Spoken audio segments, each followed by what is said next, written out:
Mr. President, sir, may I just inform you that today there are 610 who will be graduating, 362 from the Katarakian Class 61-2024 of the Army, 173 from the Sigmandigan Class 2024, and 75 from the Mangisalakan Class 42-2024. No? Sana tama yung pagbanggit ko ng mga napakahirap. Anyway, on behalf of the Armed Forces of the Philippines, I extend my heartfelt congratulations to the graduates, but more especially to your parents and your loved ones. So once again, welcome to the joint graduation ceremony of the Major Services Officer Candidate course. By the authority vested in me as the Commander of the Training Command, Philippine Army, I hereby declare the 362 members of the Philippine Army Officer Candidate Course, Class 61, Katarakian 2024, graduates effective this date. Congratulations.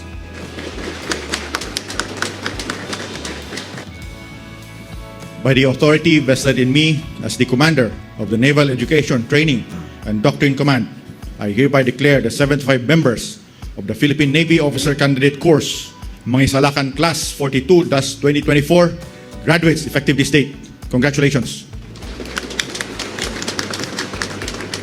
By the authority vested in me as the Commander of Air Education, Training, and Doctrine Command, I hereby declare the 173 members of the Philippine Air Force Officer Candidate Course, Sigmandigan Class 2284, graduates effective this date.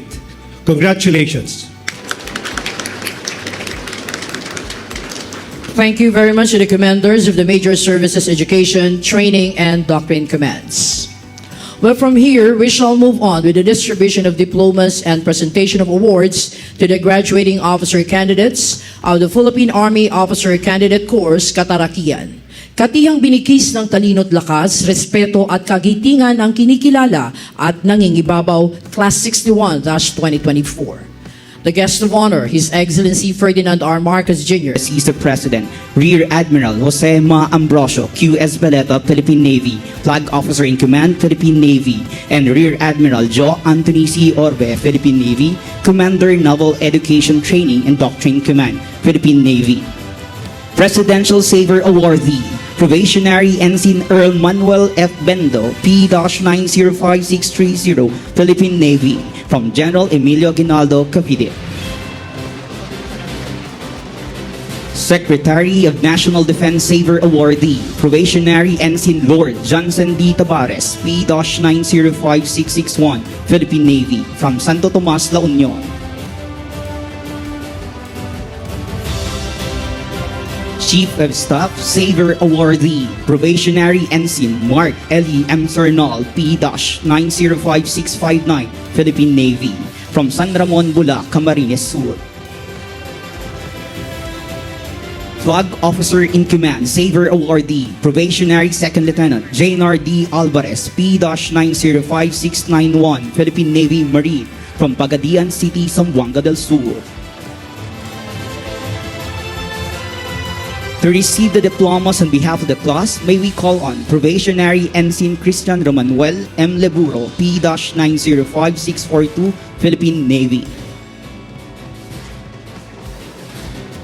At this point, we shall proceed with the distribution of diplomas and presentation of awards to the graduating officer candidates of the Philippine Air Force Officer Candidate Course, Sigmandigan, Sundalong May Integridad, Galing sa Mamamayan at Dignidad para sa Bayan, Class 2024. May we invite on stage to assist the President, Lieutenant General Stephen P. Pareño, Philippine Air Force, Commanding General, Philippine Air Force, and Major General Eric A. Gatchalian, Philippine Air Force, Commander, Air Education, Training, and Doctrine Command, Philippine Air Force. Presidential Saber Awardee, Probationary Second Lieutenant Finam Jethro S. Garcia, OC-2685, Philippine Air Force, from Pulang Lupa, 2, Las Piñas City. Secretary of National Defense Saber Awardee, Probationary Second Lieutenant Sheena F. Domingo, OC-2693, Philippine Air Force, from Western Biclutan, Taguig City. Chief of Staff Saber Awardee, Probationary Second Lieutenant Sean Rick L. Largo, OC-2713, Philippine Air Force, from Rosario, Northern Samar. Commanding General, Philippine Air Force Saber Awardee, Probationary Second Lieutenant Paula Q. Guillermo, OC-2700, Philippine Air Force, from Bulihan Silang, Cavite.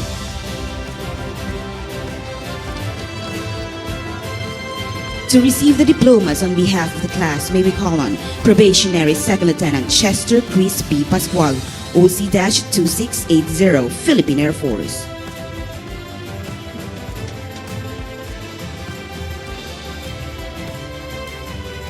Well, thank you, Mr. President, and congratulations to all the graduates and awardees of the Major Services Officer Candidate Course, Class 2024.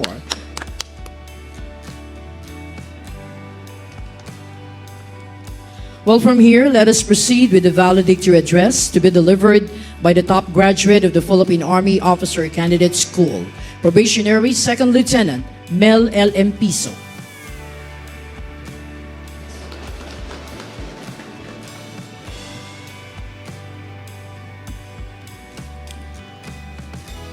I would like to thank our Almighty God, the source of all our blessings. Let me begin by expressing my heartfelt salutations to the President of the Republic of the Philippines and the Commander-in-Chief of Armed Forces of the Philippines, His Excellency Ferdinand Romualdez Marcos Jr.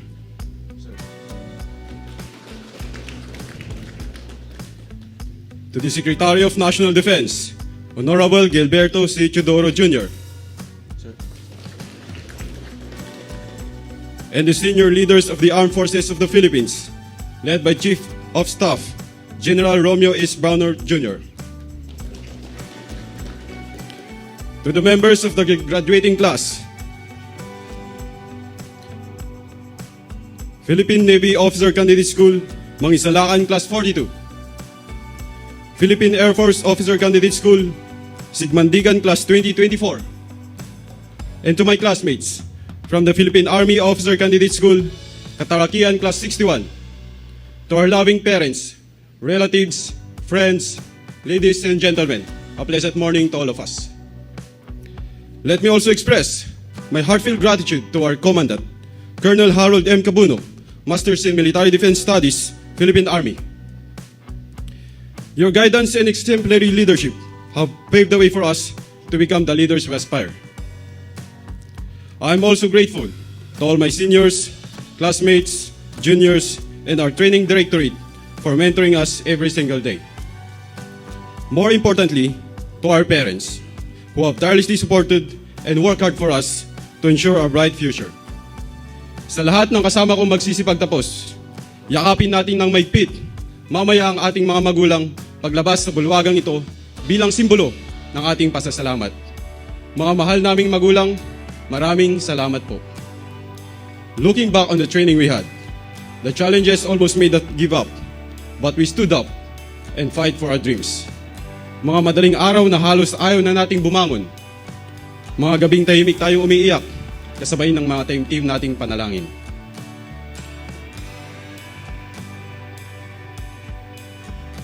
All those challenges made us wiser, stronger, and bolder. It has been a transformative journey for us to emerge as leaders of excellence with a bright character, to lead with valor, live with integrity, and to fulfill our duty. All glory are yours, Almighty Father. Matago-tagot ako amin at mabuhay ang sandatahang lakas ng Pilipinas. Gagampanan ko sa ilalim ng Republika ng Pilipinas na aking itataguyod at ipagtatanggol ang saligang batas ng Republika ng Pilipinas na ako'y tunay na mananalig at tatalima nito,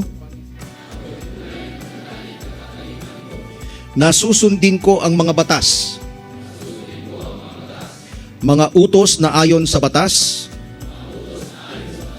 at mga dekreto na pinaiiral ng mga sadyang itinakdang may kapangyarihan ng Republika ng Pilipinas, at kusa kong babalikatin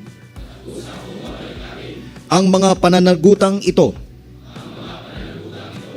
na walang anumang pasubali o hangaring umiwas. Kasihan nawa ako ng Diyos. Maraming salamat. Congratulations. Thank you to the Chief of Staff, Armed Forces of the Philippines.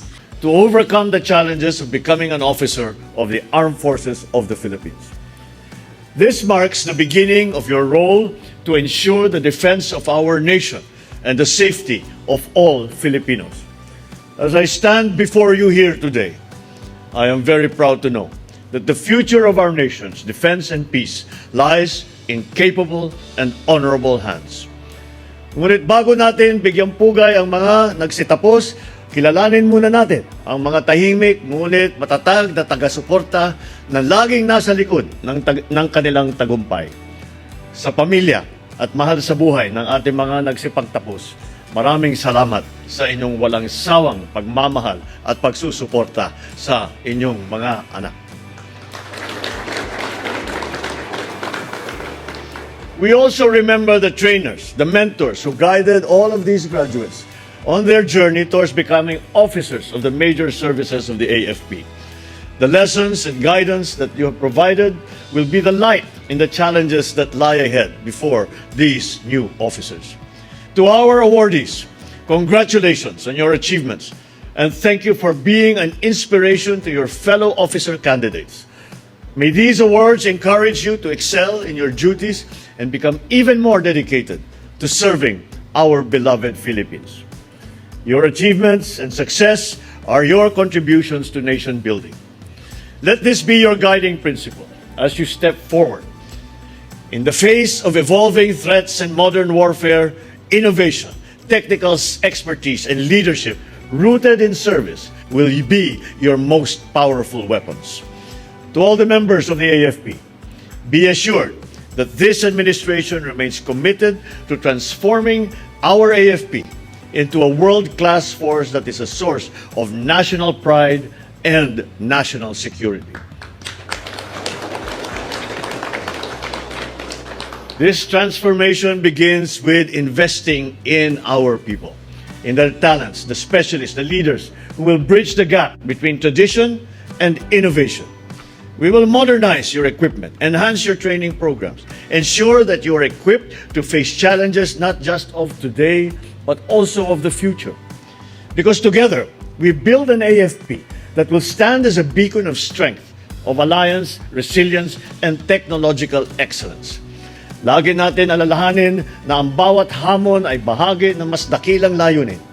Sa bawat hakbang, ang inyong serbisyo ay hindi lamang tungkulin. Ito ay panata para sa bayan.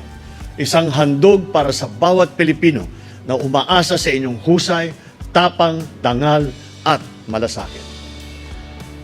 To the Philippine Army Class, Katarikayan. Philippine Navy Class, Mangisakalan. Ang pahirap ng pahirap makahanap ng class dahil naunahan na kayong lahat. But you are showing very good imagination with all of this Air Force Class. Sigmandigan, maligayang pagtatapos sa inyong lahat.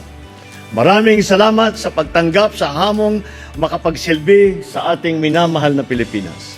Saan man kayong maitalaga, naway maglingkod kayo ng may kahusayan, katapatan at karangalan. Together, through solidarity and purpose, we will create a stronger, safer, and more prosperous bagong Pilipinas. Muli, binabati ko kayong lahat at naway magkaroon tayo ng masaya at mapayapang Pasko at bagong taon. Maraming salamat sa inyong lahat. Maraming salamat sa inyong serbisyo. Congratulations. Mabuhay ang bagong Pilipinas. Thank you, Mr. President. May we also present a memento for the President for the AFP's grateful appreciation of his presence in today's momentous event. The memento will be presented by the Honorable Secretary Chodoro Jr. and he will be assisted by General Browner, the Chief of Staff of the Armed Forces of the Philippines.